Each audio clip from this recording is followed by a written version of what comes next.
You're listening to a Brain Stew Fresh Fright review.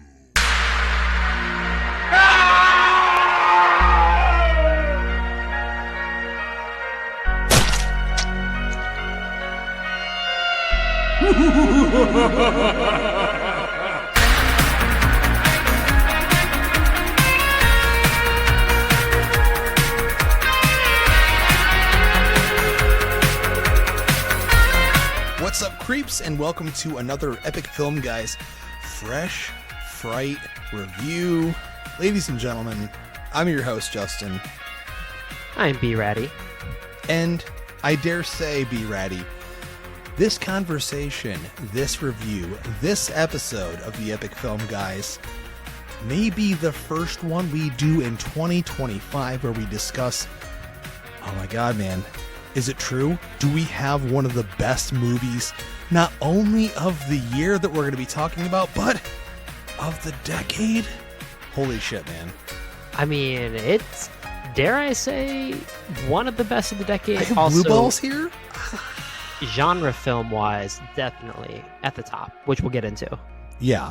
We're talking about Ryan Coogler's Sinners, which has always been super anticipated for us on the Epic Film Guys, but I wanted to take the time real quick to let our listeners know, since we haven't actually taken the opportunity to do this in the last couple months, the last time you heard our other co-host, our best friend, our brother from another mother, Jeremy Moorhead, was on our review of The Monkey. That was the last time you heard him on the episode.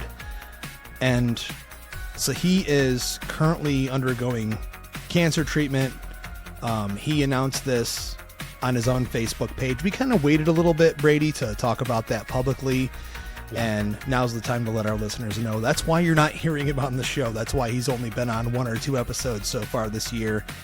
He made that personal announcement over there. So for those of you wondering, like, where's Jeremy, man? Is he just like leaving? Did he quit? No, he's still part of the Epic Film Guys. He's still going strong, and he's going to be back on the show probably sometime during June, maybe early or late May rather, in early June. So looking forward to that. But until that happens, we're holding down the fort. We're holding down the EFG base for our brother.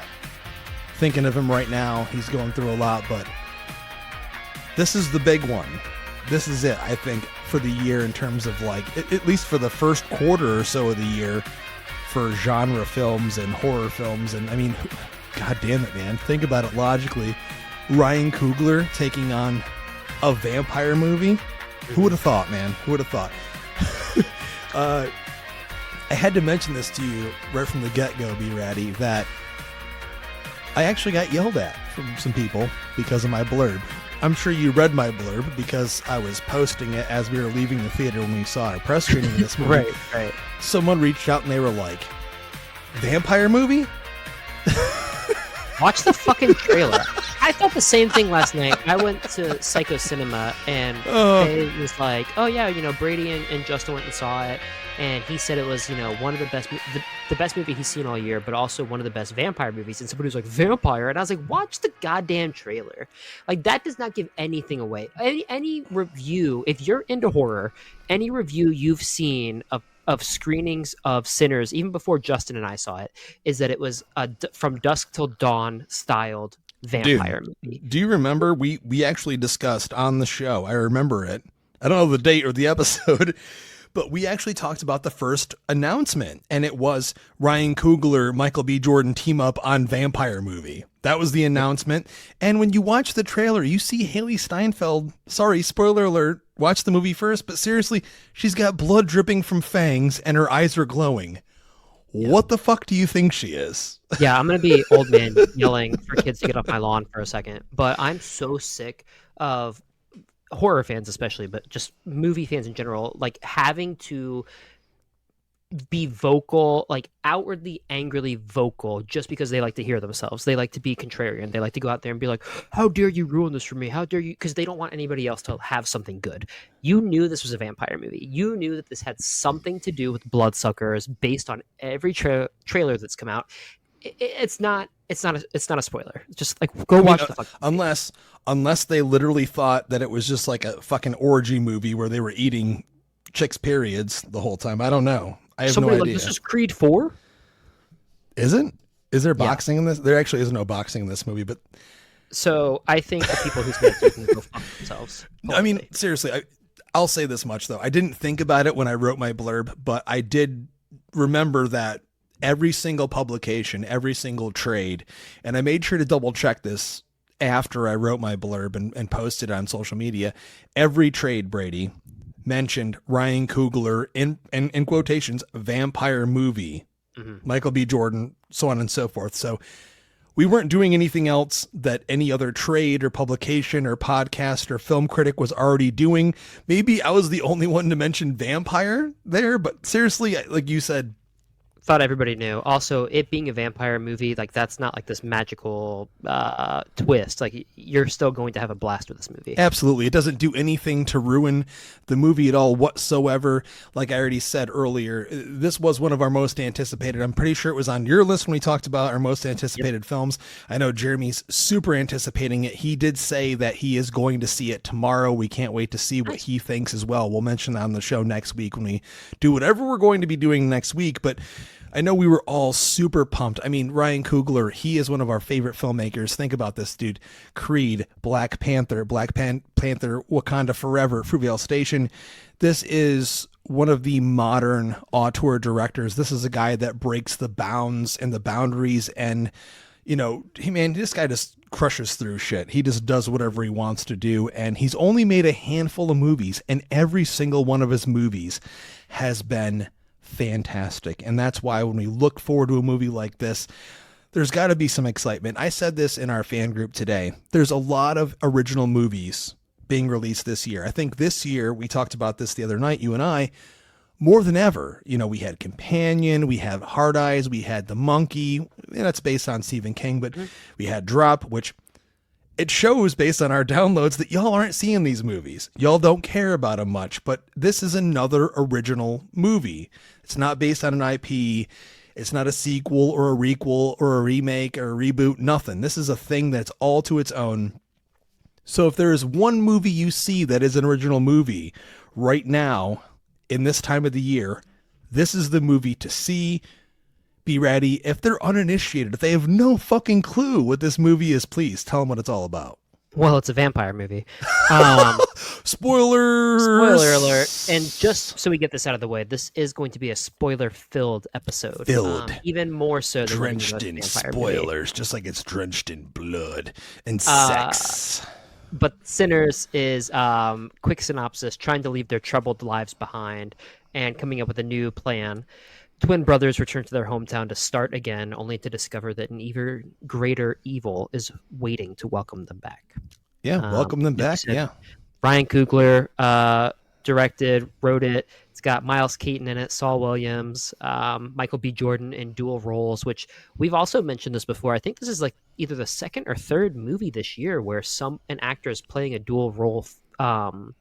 Like Robert De Niro just did it with that mafia movie that came out, but everyone forgot about that or didn't even know that happened because it was the most abysmal bomb in the world. And again, that's not even like our wheelhouse rather or anything, but it goes to show, man, you can even put a big name on the marquee like Robert De Niro, a big gangster movie or an attempt at an old school gangster movie, and people still won't go to see that shit, man. That's a big bummer. Really, it is. But to your point, though, out of the times. Yeah, this is something so impressive to see. This is a true cinematic achievement. And this is not hyperbole in any way, shape, or form. You have your Jordan Peels, you have your Christopher Nolans, you have that group of filmmakers that know exactly what they're doing. They're trying to bring something special to the masses. And this is one of those movies. I'm not even going to beat around the bush here. I'm just going to praise the hell out of this thing from start to finish because this movie delivers in every way, shape, and form. Michael B. Jordan as brothers Smoke and Stack, they're twin brothers. Holy shit, dude. I mentioned this to you after the screening. Yes, technology has come a long way since the 1970s, or even before that, when movies would have the same actor play more than one character in the same shot. but it's still impressive every single frame that you see them in together, because it's two completely different characters. They do look similar, though. Like you mentioned to me, thank God they were color coordinated. Yeah, two different color hats, because I was like, wow, which like who's talking? But I think that also goes into just the character development. Like they're identical twins, but also like their personalities are so similar in this. Well, one is more passive, one's more aggressive. One's like the older brother. Yep. Slightly older. I mean, how much older can he be? Fucking 5 seconds.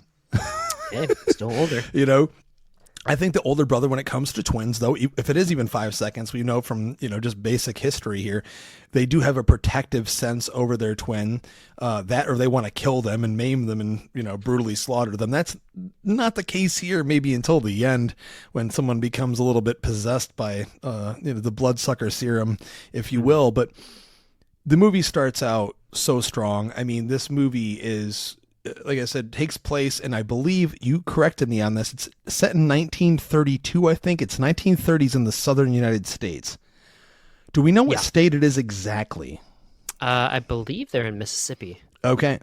So they go back to their hometown.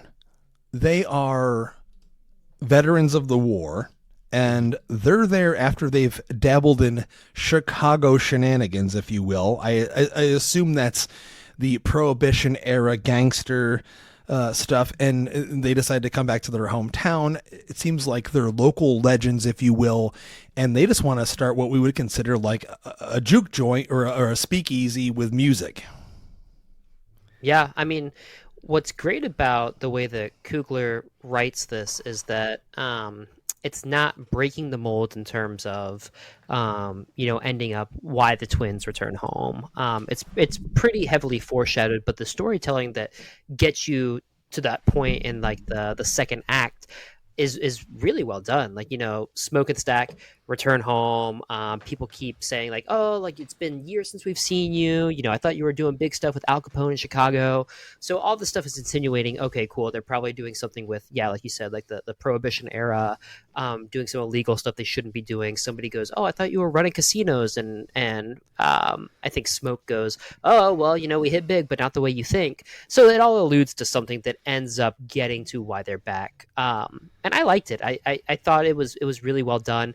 I mean, look, my initial thoughts leaving this movie too were all very positive, but what I loved about it is that it's like this simmering, very visceral movie that is both ferocious, gory, suspenseful, and extraordinary.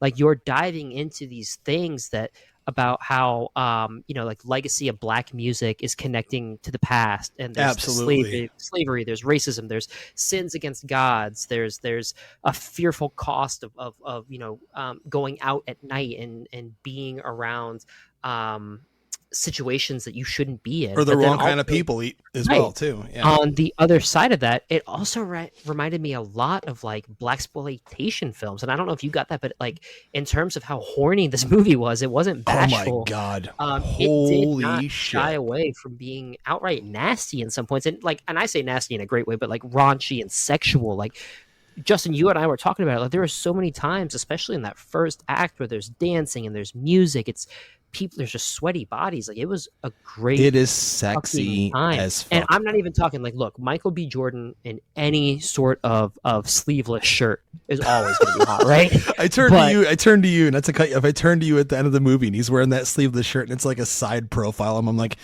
why can't we just look that good naturally too? Right. Please, thank you. I mean, dude like, puts in the work, but yeah, right. I mean, he's Michael B. fucking Jordan. I mean, in small story, I have to mention this. I have to mention it because where else am I going to mention this story? I'll never forget it. I was an extra on the set of Creed 2. And I got to meet Sylvester Stallone. I got to meet Tessa Thompson. And where they put me, being the Russian spectator that I was cast as, was directly next to Michael B. Jordan. He had his fucking boxing gloves on. He was all oiled up. He was like flexing. He was pumping up to get in the ring. And I'll never forget it, man. He turned directly around. I'm right next to this gate because this is a boxing match. This is like the end boxing match against Drago Jr. at the end of Creed 2. And he looks right at me right in the eyes, and he fist bumps me with the fucking gloves on and does like the whole boxing dude, like jump up and down, like as you're getting all loose. And I almost pissed myself. I'm like, oh my God, I'm literally standing in front of not only one of the most beautiful specimens known to man, but like one of the best actors of his generation right now. And it's crazy to see like him in this movie. He just keeps going. He just keeps pushing the envelope of what's possible to do for an actor. I just love the fact that he could have just played one character in this movie. They could have cast somebody else as his brother, but no, he was like, fuck that. I don't know whose choice that was, whether it was Ryan Coogler's or Michael's, but the fact that he was able to do that, I mean, that's what makes this movie, it adds to, I should say. It doesn't make the movie, but it definitely adds to how special this movie really is. Yeah. And I mean, you know, not to move past these performances, but the performances are all spot on here, much with the writing, but I mean, really, this was From Dusk Till Dawn without the campiness, and it was a From Dusk Till Dawn set in this very extreme Jim Crow Southern era, which is also terrifying and menacing in its own way, right? So, absolutely, like you said, they set up their own. It's called the Juke Bar. It's like a speakeasy. They're having a great time. They set it up pretty fucking quick too, like within 12 a couple hours. Couple hours, yeah. Which was maybe the only unbelievable part of this. Oh, come on now. If you know a good promoter, man, if you know a good concert promoter today, they'll be able to do that shit in like 2 hours. So it just showed that they knew what they were doing. They were very stark, sharp businessmen. They knew exactly where to go when they got back home and who to talk to make things happen. So they're having a great time. Haley Steinfeld is in there, and she looks great too. She's kind of like this love interest, childhood friend who's kind of burned, who keeps showing up. So you kind of know that something's going to happen. Kind of burned? I mean, I would say probably in flames, my friend. What does she say? She's like, you stuck your tongue in my cooch and then fucked me hard.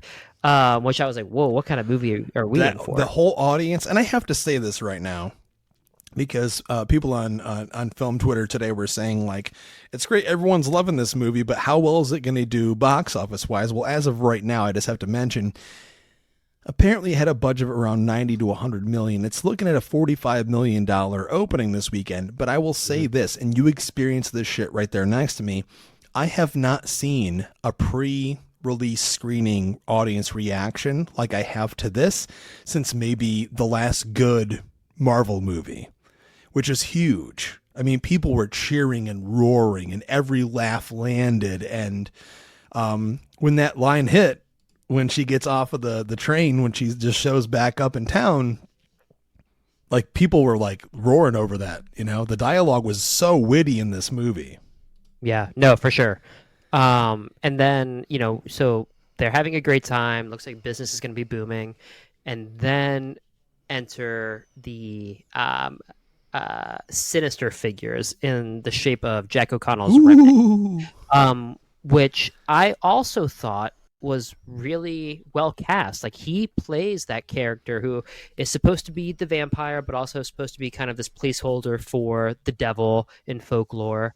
And the whole premise is that, you know, the devil is attracted to this music. So the music that Miles Canton's Sammy Moore is playing is supposed to be able to kind of give people glimpses into the past and the future, right? So there's some really great scenes that Coogler shoots of Sammy playing his blues music, and you're seeing music from different cultures, music from the 70s, like there's almost like a Jimi Hendrix style solo played alongside of him, right? But on the flip side of that is it also attracts this evil. And so Remick and his group show up and they're trying to get in. And Cornbread, oh God, I love Cornbread in this. Dude, Cornbread forever. Cornbread's one of my favorite characters of any movie ever. Played by Omar Benson Miller. You know, he's kind of like the bouncer. He's not letting him in, and everybody's like, hey, what are you doing here? Like, you know, you probably shouldn't be in here. And they're like, well, we're just trying to play music. Invite us in. Let us be here. And they're like, no, like, we don't need you coming in here. And they show up. I mean, we do get that precursor, not to catch up. We get that precursor with the character of Remick early on where he's like, you know, it's still sunlight and he's like burned to a crisp. And he shows up to this couple's tiny little cabin in the middle of nowhere.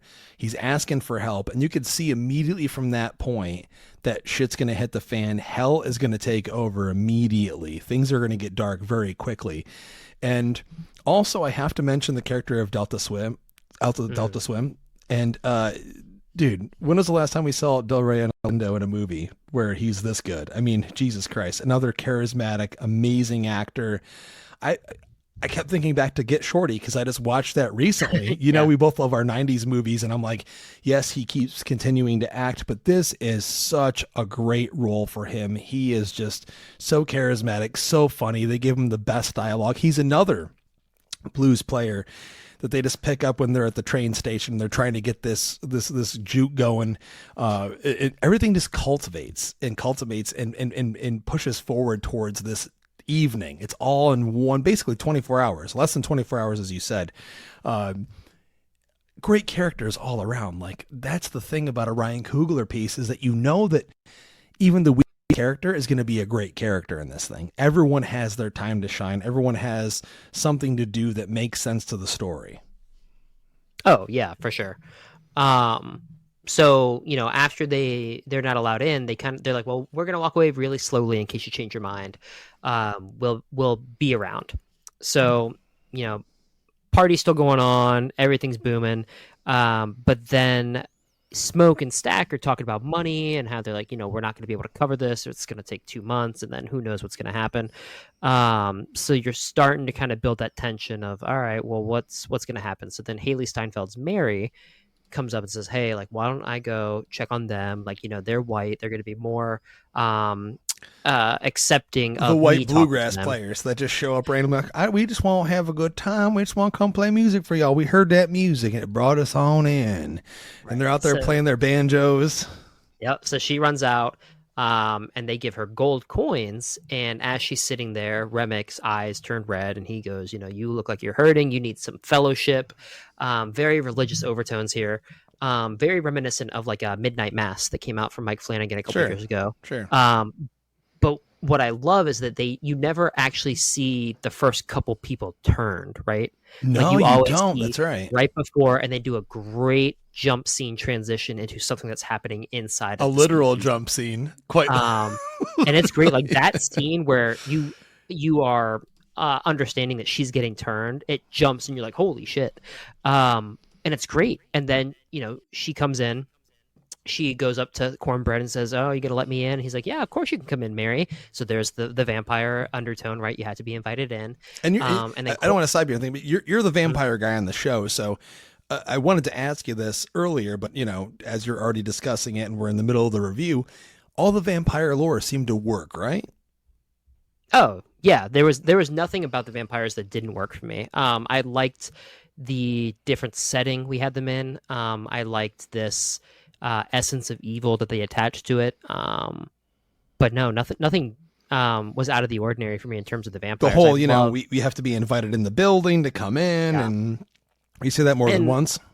I don't want to go through, you know, every line of the movie beat by beat, but, you know, you get the gist of what's happening. Yeah. So eventually we get to the part of the movie where everybody starts realizing like something is not right. And what I don't want to, again, go beat for beat, but man, Cornbread, when he gogoes out to the woods, he's like, man, I got to take a piss. I was like, man, fuck, Cornbread's going to die. God. One of the funniest scenes in the movie, though, the whole crowd is just laughing so hard, and because it's how it's shot, too. I don't even want to ruin this for the audience or the listeners, but he's going out to go take a piss. It's probably the funniest going to take a piss scene ever. Mm-hmm. The most realistic going to take a piss scene ever as well. I just felt that so hard, and it was just like everyone just like sitting there laughing.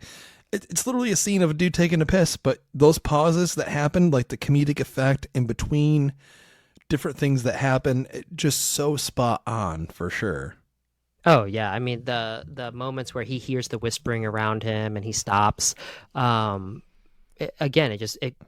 Coogler knows what he's doing, and you know, when you were talking about how he really hasn't done a ton of films yet, I can appreciate that because the films that he has done, he takes his time, and you can see the passion, the love, the appreciation for film and the story he's trying to tell come through in everything he's doing. And not to say that if you're pumping out movies, year after year, that they're not great. Like, I love Friday the 13th, man. Like, they put out movies every year, right?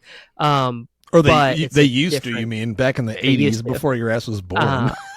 But it's definitely a different vibe, Oh, for sure. And I mean, he's capturing it great. Yeah, he's playing a Christopher Nolan right now, I think. He's just taking his time, a Jordan Peele as well. These are the guys right now that are, they're the names. They're the ones taking their time on each project.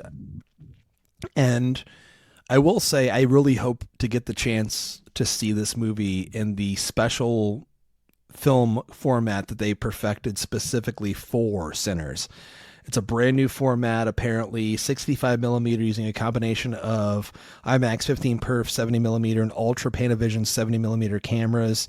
So it's an alternate between aspect ratios. We get to see that aspect ratio changing, even though we saw it in a digital IMAX theater. I mean, it's gorgeous to look at from start to fucking finish. Let's just be very clear here. The movie is cinematic in every sense of the word. This thing just, even if you didn't even want to listen to the music's one of the most important parts, but the visual married to the music and the sound. We had composer Ludwig Göransson coming here. Like, oh my God, dude, a legend as a modern composer. And cinematographer Autumn Drilled Arkapaw, who is once again another female cinematographer. Ryan Curtis loves using female cinematographers, and all of those elements just really elevate this thing so highly into a different spectrum of what you would normally expect. You mentioned earlier From Dusk Till Dawn, and I saw some people likening this to that, and rightly so. But I would also say Demon Knight, Night of the Living Dead. There's so many movies that have been like trapped in a building movies where you're kind of like, there's this huge celebration or even like a different event of some sort, and they end up being stuck in this building and they're caught in a really hard situation. Like, what do I do? What can we do to handle this? This is one of those movies. But I think this is maybe one of the most personal for Coogler. I think it just has so much to do with these characters being, there's family elements directly related between the brothers and Preacher Boy, who's their cousin, and, Bo Chow, who is married to Grace Chow, who's like the only local Asian people, and they're involved in the speakeasy as well. Like you said, Cornbread, who still picking cotton in the local fields as a normal job to appease his wife and make money for his family. This is a movie that just grabs all of these local townspeople together and puts them in there. And then, of course, has some sub themes and subtext about religion and slavery and obviously Jim Crow South that really hit hard, I think. Yeah, no, I mean, it's definitely some heavy themes in there. And then, of course, go ahead. No, I was going to say, like, then, of course, turns into this balls to the fucking wall, insane vampire movie in the third act that just goes wild. Which is great. And I think, there's no shortage of vampire movies out there. But what makes this one stand out, too, is how important the musical aspect is to it. So I talked about, Absolutely. how there's this tie-in of music can open this portal of sorts to different generations, different cultures, music, right? But I think that works so well here because of the use of cinematography by Autumn Durald Arkapaw, who really makes this lush but gritty background and scenery, right? There's this aesthetic there that seems very much like From Dusk Till Dawn to me. But then those quick cuts that we were talking about amplify everything, right? It's alluring, it's soulful, it's entrancing, and that's everything that a vampire, that we think of when you think of a vampire should be, right? It's just another level in a mesmerizing way, and I just think it's incredible. Absolutely. Like, there's, before you even get to the balls to the wall vampire scenes, there's the scene where you look outside and every guest who had been, pouring out when there's an emergency to like go home, you realize they've all been turned. But Remick and his crew of vampires turn it into like this Irish bluegrass ballad that I think under any other director or story would have been funny in a bad way. But this was or just took up so time menacing. that it didn't need to, right? But this is menacing, and it's a great scene to watch, and it goes on for a few minutes, but you don't feel like you're missing anything else. You want to be there. You're so totally invested in every single second of this. Yeah. I mean, that's how they build the anticipation to the whole movie. Like we talked about it leaving the movie, you almost feel like you're waiting too long to get to those vampires, and then they give it to you, and it's like this ultimate release. You're like, oh, that's exactly what I've been waiting for, you know? It's the orgasm that the whole movie builds you up to. This movie being, like you said earlier, one of the horniest we've seen in forever. And this movie, B-Ratty, doesn't even show any nudity. There's no dick, there's no pussy, there's no tits, there's no asshole, but all of those things are very present in the movie, and there's sex in the movie, and it's hot. The movie is hot as fuck. It's sweaty, it's greasy, and every single moment of sexuality it's right at the forefront. It works so well. This movie gives you every single possible emotion that you would want to feel. It gives you sadness. It gives you happiness. Yes, it may make you aroused. It gets you excited. It does everything that a true cinematic piece should do. I think that maybe this is the one movie this year that's going to take people, and rightly so, bring them to the top, man. I think that this is everything that you go to see a movie for. You know, It's got everything, great characters, and the music, like you said, I can't say enough. You know, I love blues music. I'm not an expert by any means. I love jazz. I love old style music as well. I love old bluegrass and country, and this has all of those elements just stuffed right in there. And I love the fact that it just wears it on its sleeve so hardcore and mixes that music. And the fact that, you know, Preacher Boy, our main character in the movie, who's also so fucking wonderful, dude just wants to eat some pussy, and God bless him for it. And play some blues, right? He's a great guitar player. Play some blues and get the fuck out of the cornfields. You know, he's 19 years old. That's insane. Yeah, that's wild. With that voice, I mean, good for him, man. Like standing out among that stacked cast. He's amazing in the film, being like a focal point and being remembered among Michael B. Jordan, Haley Steinfeld. You know, it's kudos to him, man. Great performance. Absolutely. We see more. It's a stack cast, man. Everyone's great in the thing. But like I said, we've kind of did a well-rounded discussion of what the movie is, but the third act is absolutely what you would hope to expect from a balls to the wall, a vampire massacre, if you will. There is awesome action sequences. There's flames. There's blood drenched on every single wall. And of course, you have characters making really difficult decisions against one another, and other characters becoming heroes because they're sacrificing themselves. It literally is one of those movies where by the end, you're going to miss certain characters. You're going to wish that you didn't lose certain characters. And, but by the end, it's a very uplifting movie in that sense. And the cinematography, especially, it just takes that to another level for sure with that music. But as we're rounding up the review, is there anything else that's a big standout for you when it comes to Sinners? I mean, I think that there are two things that I need to mention before we wrap this up. And the first is I love how at the beginning of the movie, when Smoke and Stack buy the barn that is going to end up being their oh, that's right. They ask the guy who's selling it to them, they're like, well, hey, we know this is Clan. He's like, man, Clan? It's of course a white guy. He's like, Clan hasn't been here for years, and like whatever, they roll their eyes. So then you find out from Remix Vampires about halfway through the second act that guy actually was KKK, and his plan was to end up coming by the next day and killing everybody there. Because the barn used to be a killing floor. That's why it was painted over. That's why it wasn't the original floor. And they mentioned that earlier too. I think it was Smoker. Stack said, y'all painted this? Yep. The floors? So then after all the vampire stuff happens, and Smoke is the Lone Ranger standing, Preacher Boy Sammy has, driven back home. He gets his crate out. He gets his guns from World War I.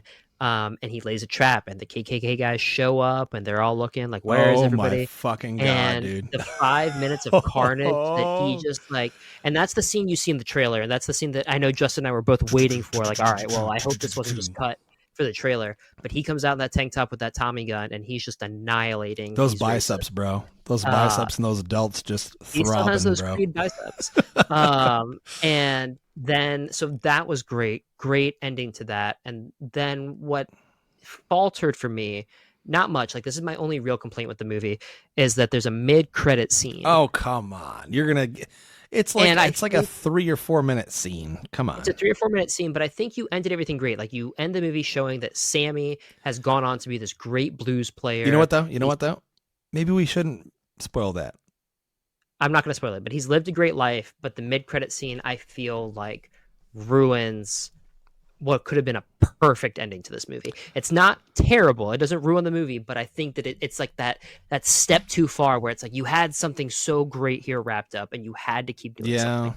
I mean, if you had ended it on that action sequence, which is definitely the best action sequence I've seen in any movie so far this year, maybe in the last couple, possibly puts a damper on that little mid-credit scene. But at the same time, you said it was not sequel bait. I say it's possible sequel bait because there's entirely so much you could do with this concept. I don't even think that it's Coogler that's going to do it. I think what he's trying to do is set something up where maybe other filmmakers can grab onto this thing and do other time frames. I mean, we know that mid-credit scene is not in the 1930s. It appears to be in the 1980s based upon the wardrobe. The wardrobe. It was 92 or 82? Mm-hmm. Yeah, 92. Oh, it was. Okay. I just noticed the sweater and the high top fade and what Hailey Steinfeld is wearing. And I was like, okay. So it looked around that time period, late 80s, early 90s.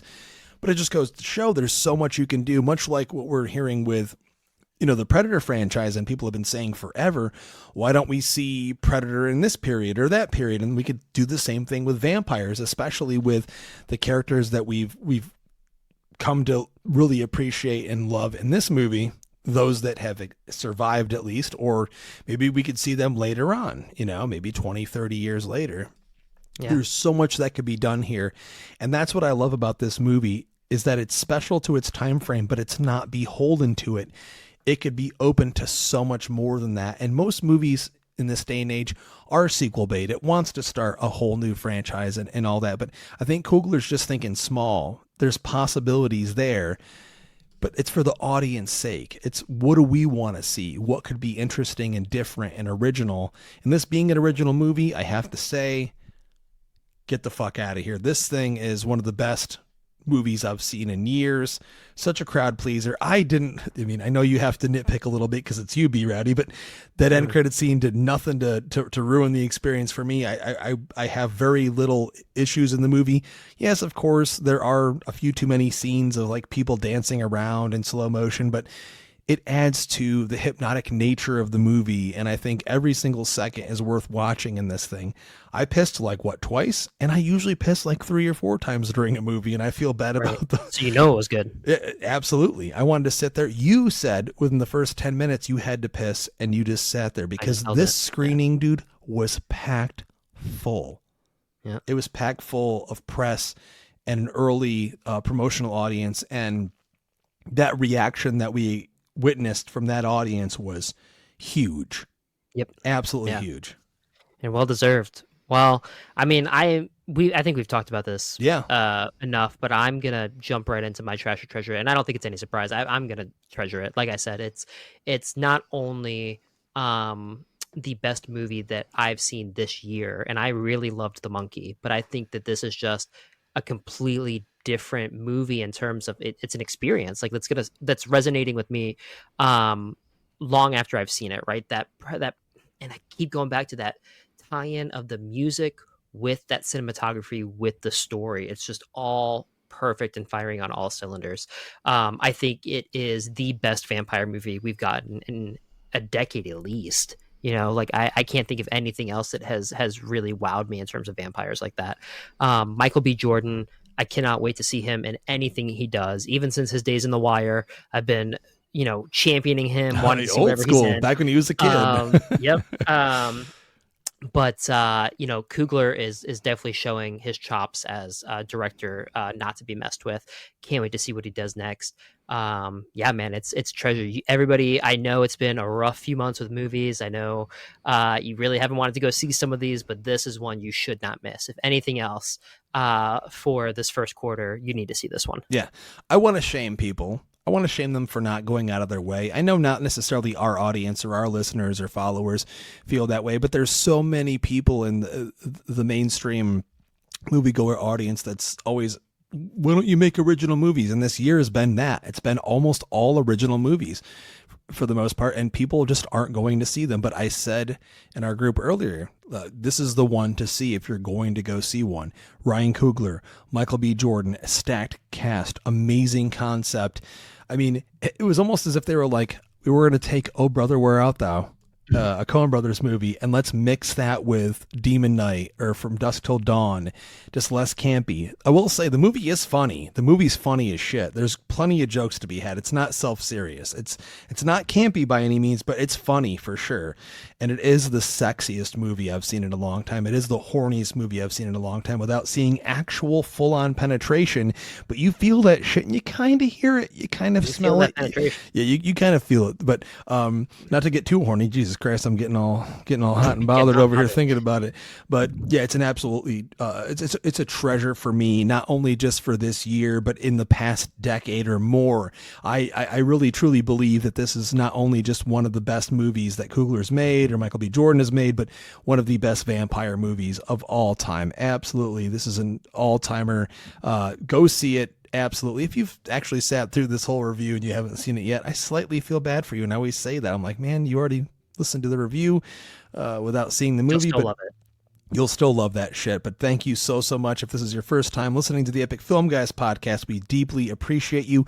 We actually just landed finally 20,000 followers on our Instagram today. So today, hell fucking yeah.